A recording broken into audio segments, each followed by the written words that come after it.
Well, I don't know if you know this, Chris, but I worked as a runner for your company 20 years ago. Tell me which one. Ginger. Right. And for anyone in media and entertainment I'm going to take business advice from, it's going to be you, quite frankly. So I think I might get onto a media lawyer immediately on leaving this building. Well, back in the day, we made a few quids, so that's what it must be. Yes. It must be the magic of our past. I know. What Coming sort of to jobs secure did the you corporate our joint venture corporate future. Yes, excellent.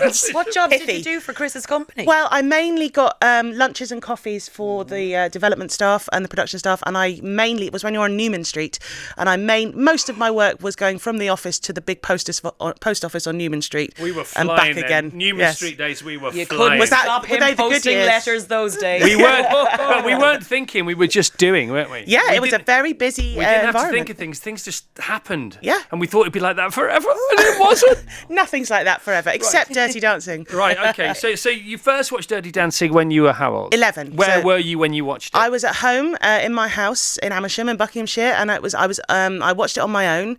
It was in 1990, 3 years after it came out. Came on the telly. Didn't really know much about it. I love films with dancing, but I thought, I'll give this a go. I haven't got anything else on, being 11, and I just sort of didn't move for the whole thing.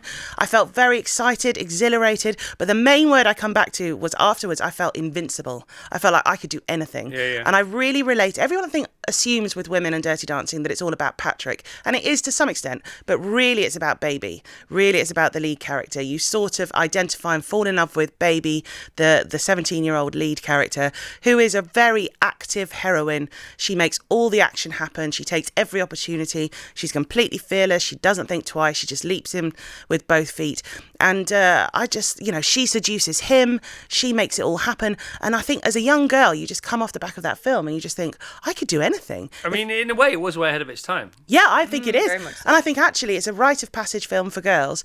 And there aren't many of those around, which is partly why everyone sort of converges on this to some extent. Yeah. But it is a great piece of entertainment. Obviously, the dancing's amazing. The music's amazing. The chemistry between the two of them is amazing.